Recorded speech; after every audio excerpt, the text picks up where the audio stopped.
नमस्कार, आदाब, सत श्री अकाल। मैं हूं देवेंद्र मिश्रा, आप देख रहे हैं डीएनए न्यूज। आज की मुलाकात में हमारे बीच में है सहज, सरल और सौम्य शरद लोहाना, जिनकी बेबाक शैली पूरे जिले में प्रसिद्ध है। 15 साल बाद सत्ता में लौटी कांग्रेस के ये पहले जिलाध्यक्ष हैं जो आज इस अहम जिम्मेदारी को निभा रहे हैं। इनके सामने में चुनौतियां भी है और अवसर भी, क्योंकि माना जाता है कि कांग्रेस जब भी सत्ता में होती है तो कार्यकर्ताओं को खुश रखना एक बहुत बड़ी चुनौती होती है।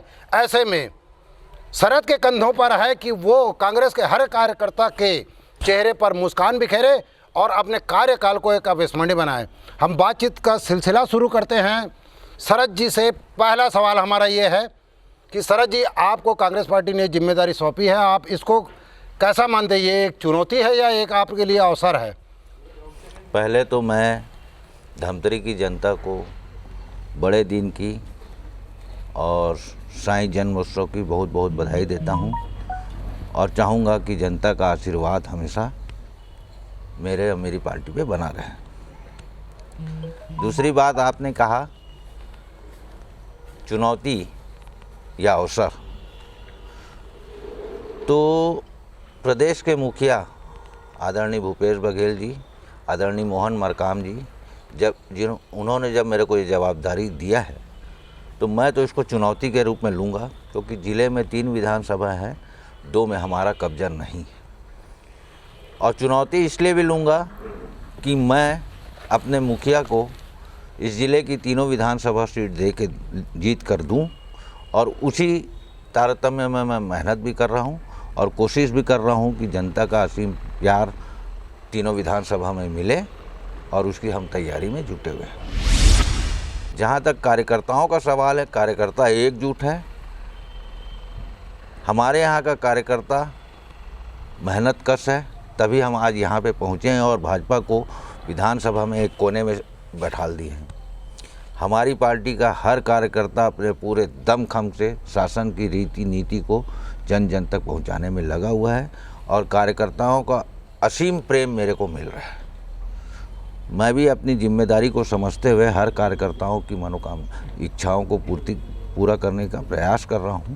ठीक है, हर आदमी संतुष्ट नहीं हो सकता, पर मेरा प्रयास यह है कि हर कार्यकर्ता इससे खुश रहे। आप लोगों ने अभी कुछ ही दिन पहले 2 साल भूपेश सरकार के बेमिसाल एक कार्यक्रम मनाया। आप जिलाध्यक्ष हैं, क्षेत्र की जनता को आप बताएंगे कि 2 सालों में आपकी क्या उपलब्धियां रही? आपने अपने घोषणा पत्र में कितने वादों को पूरा किया? जब हम चुनाव में जाने वाले थे उसके पहले हमने अपना घोषणा पत्र बनाया था, तो हमने जनता से 36 वादे किए थे और आपकी जानकारी में मैं ये कहना चाहूँगा कि उसमें से 24 वादे पूरे हो गए हैं। 2 अहम वादे थे, एक तो किसानों का कर्जा माफ, दूसरा 25 रुपये धान का कीमत। वो वादे पहले 2 घंटे में हमने पूरे किए और मैं चूँकि एक सामान्य जाति का जिलाध्यक्ष हूँ, मैं दावे के साथ बोल सकता हूँ एक बात कि पहली बार ऐसा होगा किसी सरकार ने हर वर्ग के लोगों को रियायत दी है।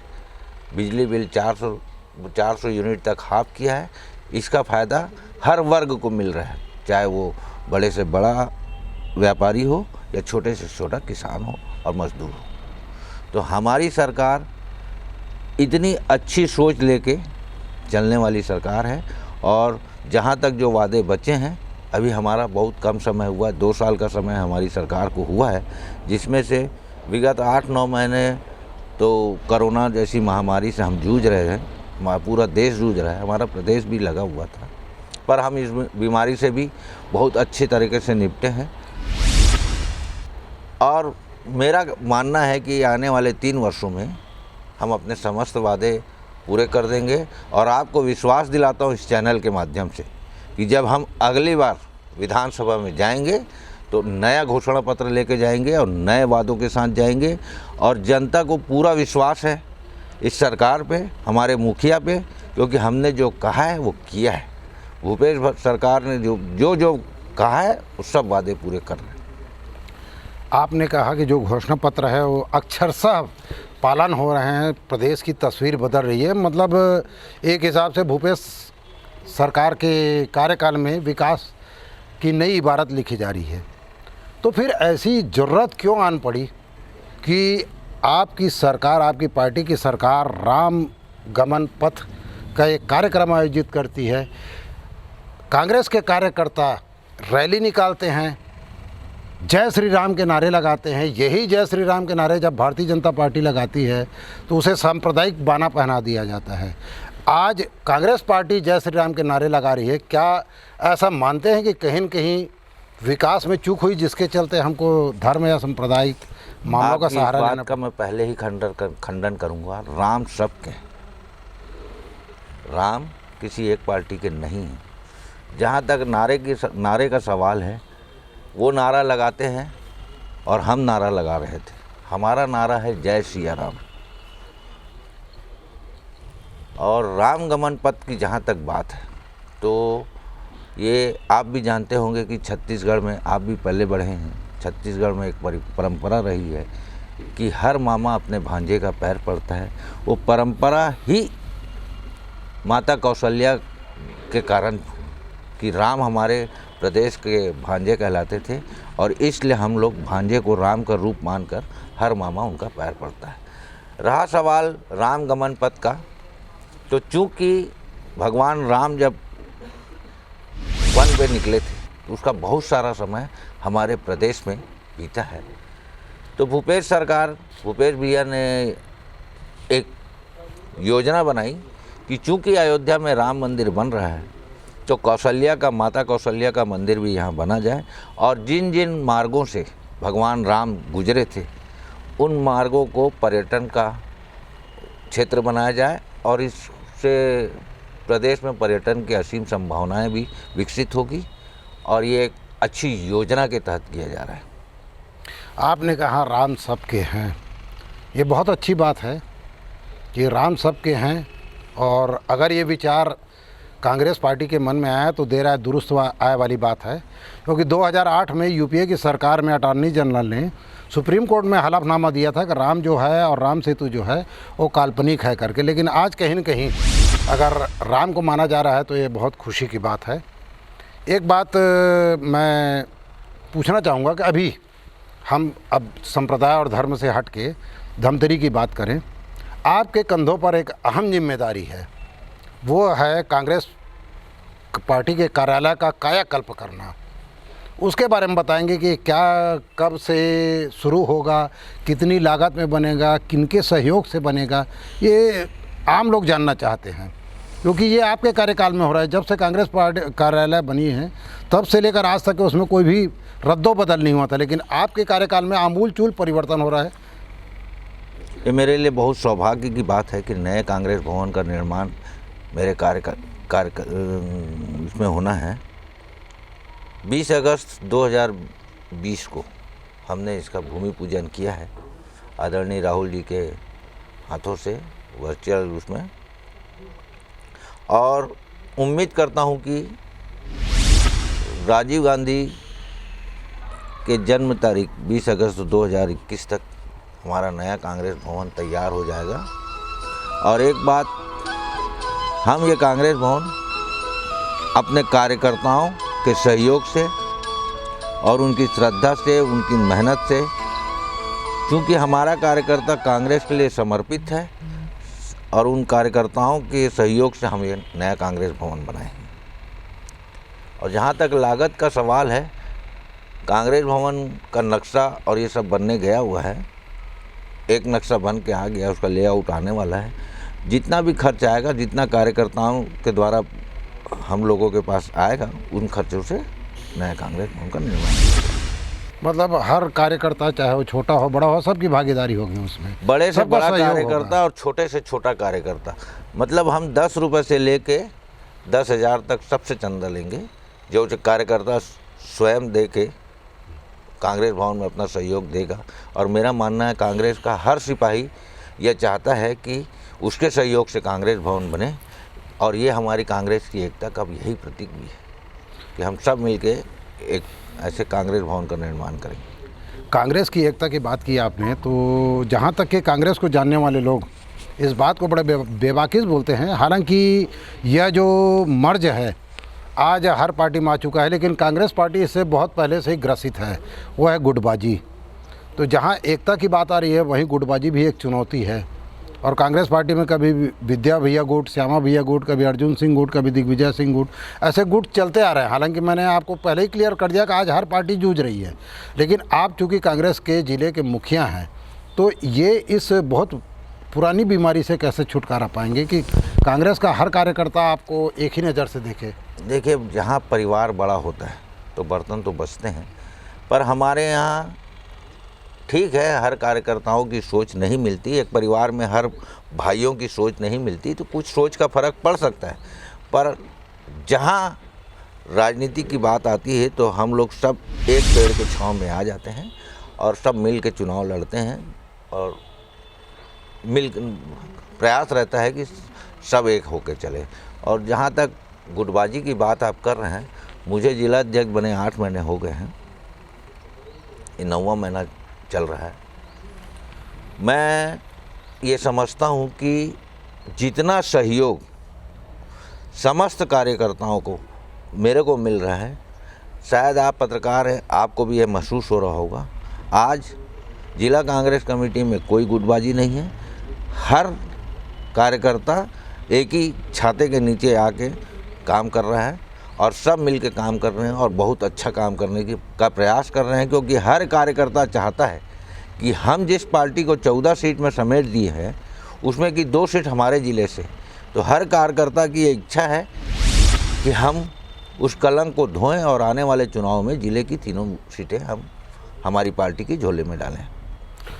आपने बहुत अच्छा लक्ष्य बना के रखा है। इसी में एक मेरा सवाल है कि जो लोगों के बीच में चर्चा का विषय है, ये गुटबाजी के कारण ही शरद लोहाना जी अपनी कार्यकारिणी की घोषणा नहीं कर पा रहे हैं, उसमें विलम्ब हो रहा है, क्योंकि उनके लिए कार्यकारिणी बनाना मतलब तराजू में मेढक तौलने जैसा एक चुनौती बन गया है। तो ये कार्यकारिणी में विलम्ब होने की वजह क्या हो सकती है या कब तक होगी? जब किसी पार्टी का हर कार्यकर्ता सर्वश्रेष्ठ प्रदर्शन करता हो, श्रेष्ठ प्रदर्शन करता हो, तो अच्छे मोतियों में से, मोतियों के भंडार में से कुछ मोतियों को छांटना थोड़ा कठिन काम होता है। हमारी पार्टी के हर कार्यकर्ता बहुत अच्छा काम कर रहा है, श्रेष्ठ काम कर रहा है, मैं उसमें से सर्वश्रेष्ठ खोजने का प्रयास कर रहा हूँ। हो सकता है विलम्ब हो सके, पर जो भी कार्यकारिणी बनेगी सर्वश्रेष्ठ कार्यकारिणी बनाने का प्रयास करें।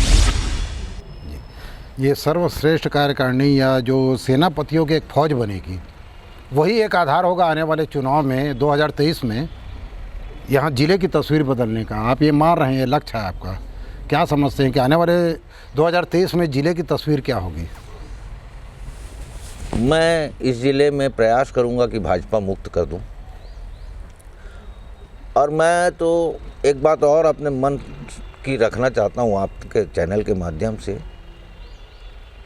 जो पिछले 15 सालों में विकास धमतरी का किसी और विधानसभा में जाता रहा है, तो मेरी तो इच्छा है कि ऐसा कद्दावर नेता हम धमतरी विधानसभा में दें कि वो विकास की एक नई बुनियाद रखे और लोग धमतरी को याद रखें।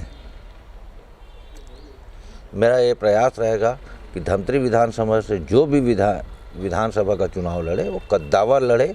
और मैं आपको ये भी विश्वास दिलाता हूँ कि आने वाला चुनाव फिर एक बार कांग्रेस का है, तो हम चाहेंगे कि हमारे यहाँ कांग्रेस का विधायक बने और कद्दावर नेता ही विधायक बने। इस प्रयास में मेरा सोच है और मेरा मानना भी है। मतलब आपका कहना है कि 2023 में ज़िले का स्कोर 3-0 का होगा कांग्रेस का? जी। चलिए आगे बढ़ते हैं। और अभी जो हालिया दिनों में देश का माहौल जिस मुद्दे को लेकर गरमाया हुआ है और कांग्रेस पार्टी सड़क से लेकर संसद तक के प्रदर्शन कर रही है, किसान आंदोलन, इसके बारे में आपके क्या विचार है? क्यों इसको काला कानून कह रही है कांग्रेस? जबकि इसमें एक बात मैं जोड़ना चाहूँगा, ये जो 5 जून 2020 को 3 कृषि कानून बनाए गए, उसमें से 2 कृषि कानून तो कांग्रेस के ज़माने के ही है।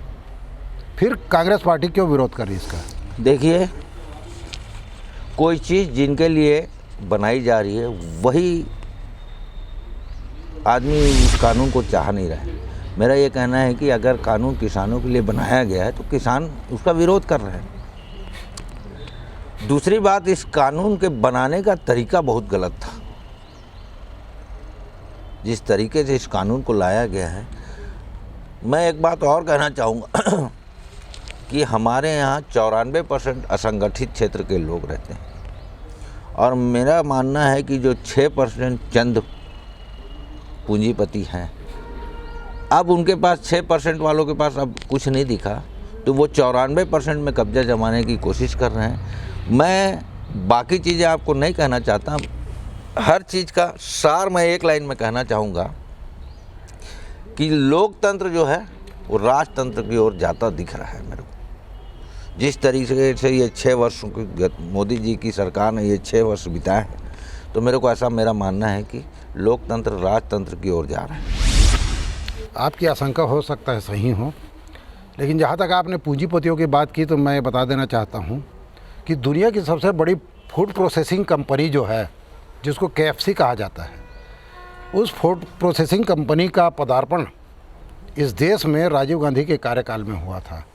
आज उसका सबसे बड़ा अनुबंध अगर किसी राज्य सरकार से है तो वो है पंजाब की अमरिंदर सिंह सरकार से। तो एक तरफ कांग्रेस उद्योगपतियों को, क्योंकि अगर कृषि का व्यावसायीकरण ना हो तो जो किसानों को लाभ मिलना चाहिए वो नहीं मिल सकता। ये ज़रूर है कि इस व्यावसायीकरण के दौर में या फेर में किसानों का नुकसान नहीं होना चाहिए, किसानों का हित प्रभावित नहीं होना चाहिए, लेकिन ये आरोप कि सिर्फ उद्योगपति ही कब्जा कर लेंगे शायद एक पक्षी होगा। एक डर तो है। अमेरिका में पहले 6,42,000 डेयरियाँ चलती थी, शायद आपने भी चैनल में देखा होगा, आप ही के चैनल आज तक भी ये बात दिखाई जा रही थी कि 6,42,000 डेयरियाँ चलती थी। जब एक बड़ी कंपनी उस व्यवसाय में गई तो जितने भी डेयरी चलाने वाले किसान थे उनकी डेयरियाँ बंद हो गई और आज की तारीख में अभी 25 दिसंबर 2020 को अमेरिका में सिर्फ 42,000 के आसपास डेयरियाँ बची है। 6 लाख डेयरियाँ ऐसी है जो बंद हो गई। तो जब बड़ी मछली बाजार आती है तो छोटी मछली खा जाती है। ये कहावत बहुत पुरानी है और वैसा दिखने लगा है।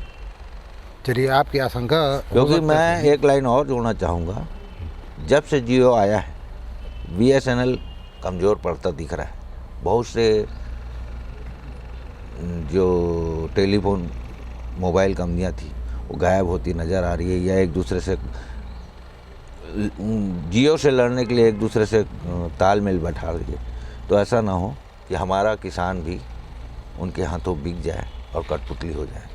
आपकी किसान की चिंता स्वाभाविक है, लेकिन एक बात मैं जरूर है कि एक बात और कहना चाहूँगा, मैं खाली किसान की चिंता नहीं कर रहा हूँ। मैंने एक लाइन कहा कि 6% संगठित लोग अब 94% असंगठित लोगों पे वार कर रहे हैं।